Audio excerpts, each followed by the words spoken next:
Welcome back to NFL Live, presented by Bank of America. He needs to stop crying about, blood tests and HGH. He needs to try to get a deal done. That's what he needs to do. He's been on this crusade about, HGH, but he needs to be on a crusade about getting these owners together and trying to work out a deal. He's to me, he's a joke because every time I look, he's talking about, performance enhancements instead of talking about, trying to figure out a way to make sure football is played in August. Nature of a lockout, darts are going to fly. Clearly, Derek Mason isn't shying away from the comments, but why don't we start with clarifying just what you meant by those comments? Well, this is what I meant. In the midst of what's going on, there are bigger fish to fry.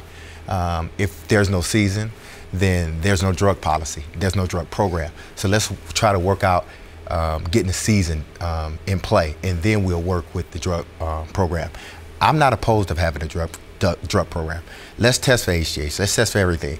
But first, let's get everybody back on the field, because without football, there's no drug program. You're a player rep for the Ravens. What's your message to the team right now with new mediation starting on Thursday? I think it's a good thing. It's hope. It gives us hope that a deal can be possibly done before the draft or after the draft. Anytime the judge, orders both sides to go back to the table, that's a positive, because she doesn't want to be put in a position where she has to make the decision. Because if she has to make it, somebody's going to be unhappy. So, you know what? You two groups get back to the table, figure out a way to work this thing out, because it's bigger than you.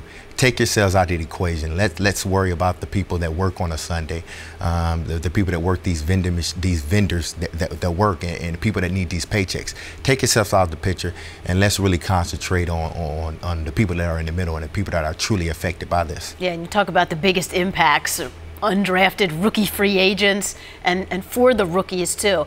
But how are a lot of the veterans like yourself approaching this, who usually talk about not wanting to go to OTAs and things like that during the summer? It's kind of good for us. We're just sitting back and we're just working out.